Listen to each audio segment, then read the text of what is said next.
My earliest memory is riding in my grandfather's boat, arm over the side, hand in the spray. I've spent much of the rest of my life chasing this feeling. All of that has led to this, the wooden boat experience.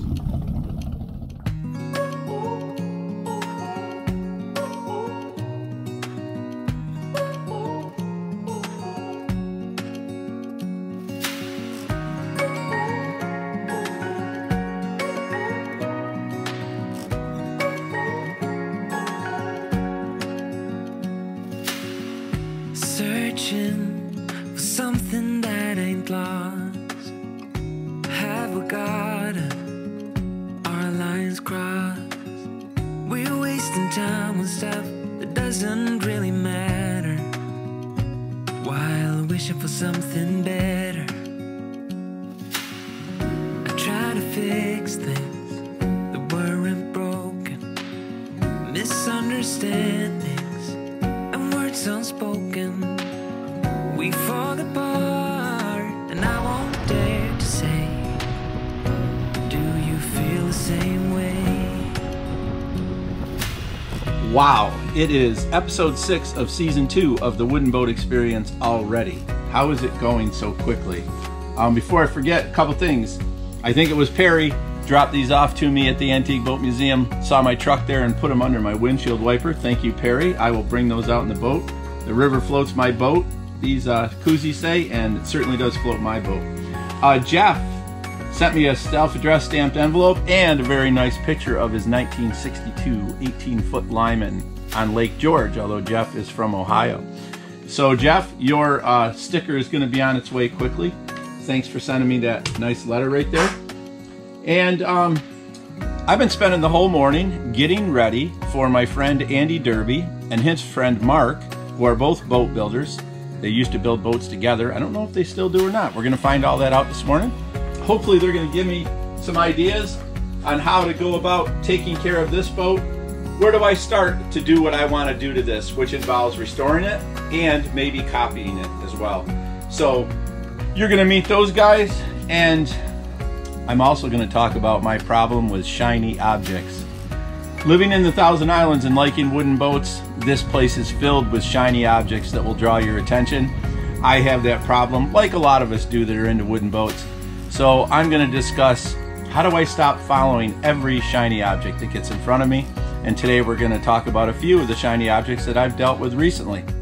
In case some of you were worried that I left the port Chris Craft to fry in the sun of a greenhouse all summer, I didn't. Now, I'm not the only one that follows shiny objects. This is my wife's, but she's been waiting for a while. I just get to build it.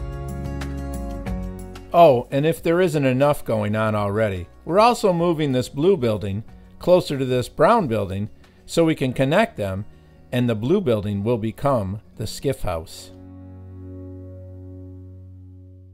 Andy Derby. It's only been, what, 30 years? Yeah, probably.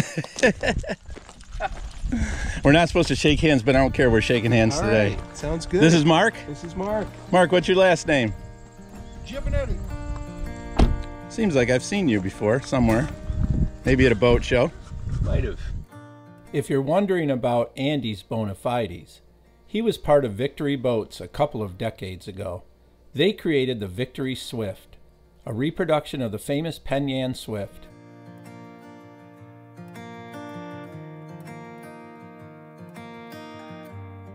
This is Mark's shop in the midst of restoring a guide boat and canoe, and some fine-looking results of their work. I sort of did an intro this morning that you guys were coming. But what I'm hoping that you guys will do is say, okay, if you had this boat and you had two goals. The first goal was to restore it, and the second goal was to be able to reproduce it if you wanted to. And possibly as an 18-footer. So this is a 19.5.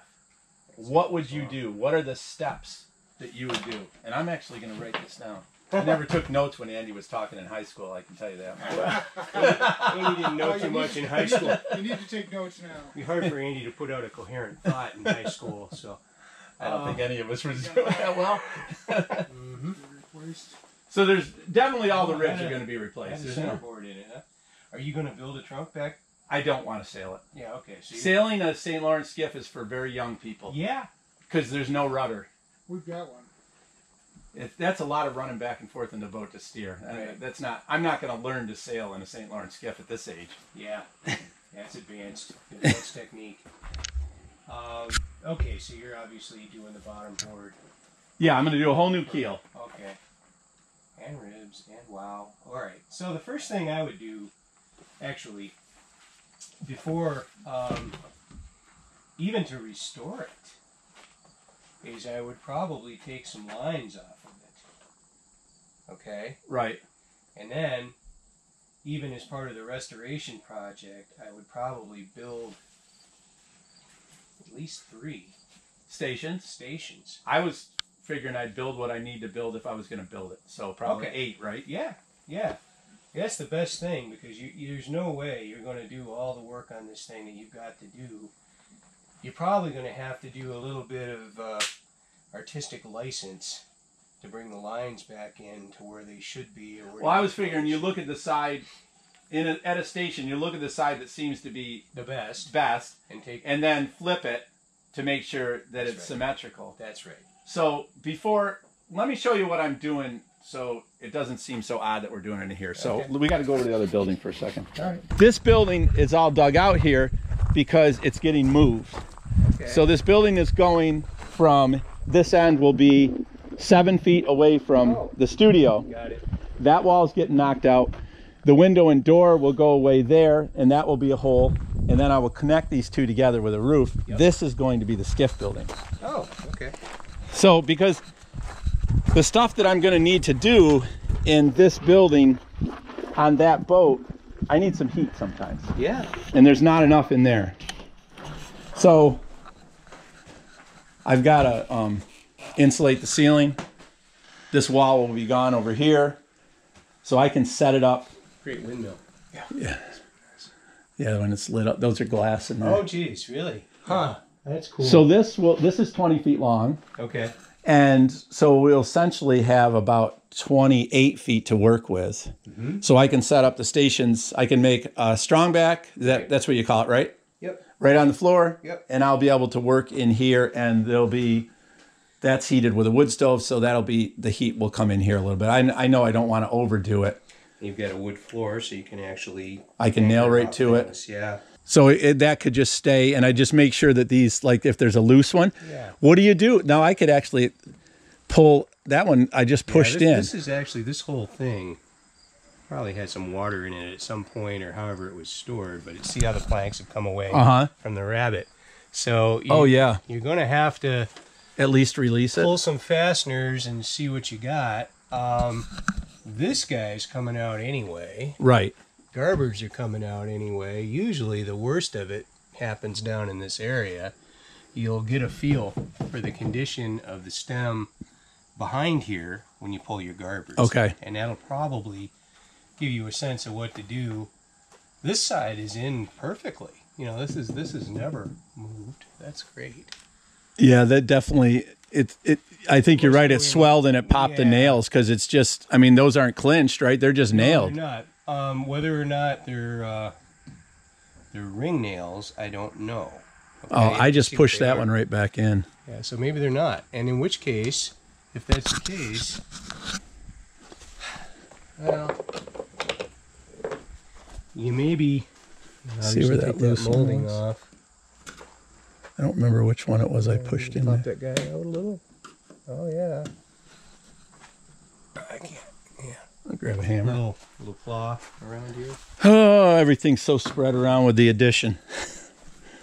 That's what we got.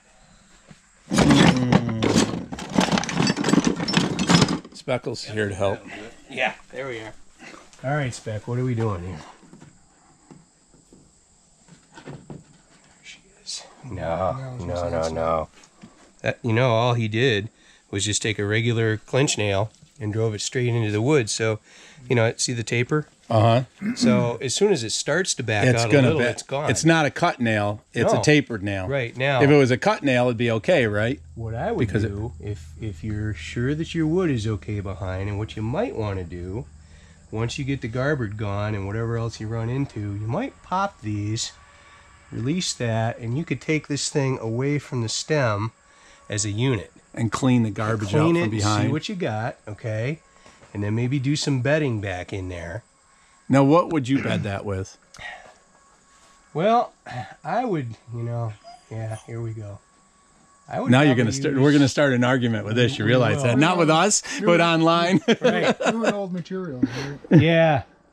Actually, to be quite honest, depending on the condition of the wood, and I guess the other thing I was going to say is I would probably fill all the holes that these fasteners went into. And make new holes? Yeah.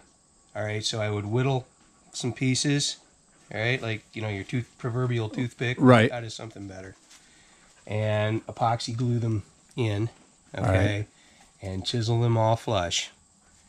And then I would be pretty tempted to use... this is after you've released it and pushed it back. Okay. Well, yeah, after you've released it. Oh, you're talking about filling the holes in the stem. Yeah. Okay, while it's out of the way. Yeah. Okay, all right, okay. I see what you're saying. We're going to stick with these old holes. We're just going to go back into the holes, but they're going to be new holes. Okay. Yeah, exactly. All right, so as far as bedding it, I mean, you could use Life Caulk or whatever. That's fine, I guess. Something not very adhesive is what you're saying. Bedding compound would be just as good if you know that you're nailing this guy off into some solid stuff. Okay. Which brings up the fastener. I wouldn't use these. Okay.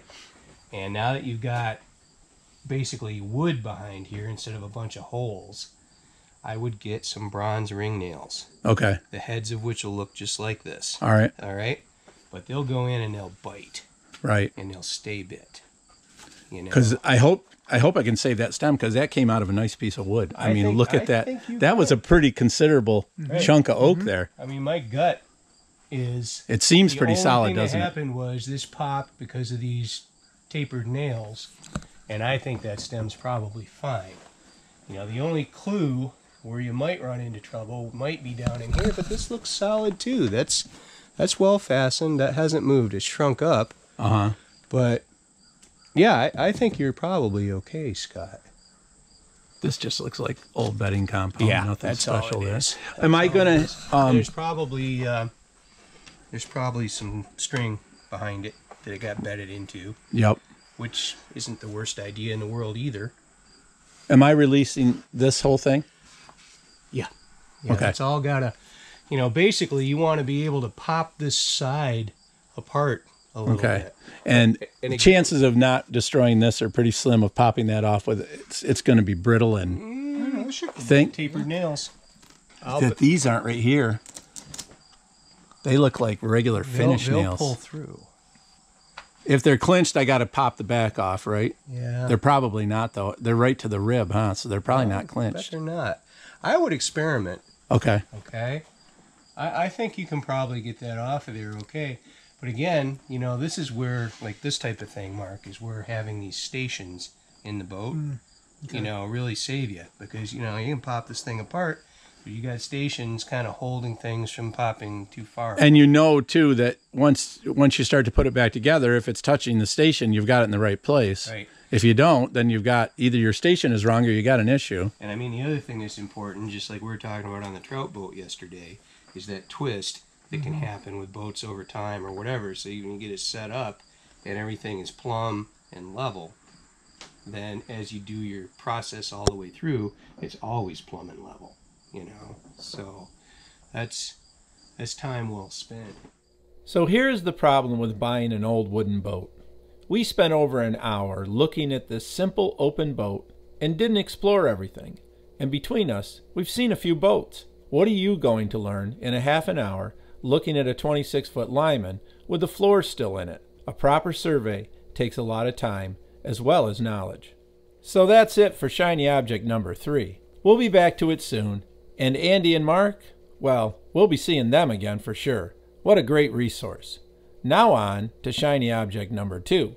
So a guy who owns 2 Gar Wood Speedster replicas lets you have your way with one of them while filming it all, and the next week you're at the Antique Boat Museum taking measurements and looking at construction drawings. And then you're wondering, how much would it cost? Let's see, batten seam construction, single planked hull, some varnish and paint. How hard could that be? I think I gotta stay in the boat shed more. Something interesting I saw on Misbehave, back of her seat has her original name and the designation of her being the first production speedster. Now on to shiny object number 1. It is one thing to roam around the displays at the Antique Boat Museum, ABM for short, but then, when you become a volunteer captain, they actually give you the keys to a boat like this, and they tell you to take people out for a ride. Oh, and did I mention they pay for the gas? These speedboat rides are available to the public. Check out the website for details. I'll have a video up soon with these rides as the subject. Now you've experienced why I have so much of a problem with wooden boats. Too many of them and not enough years left for all the projects.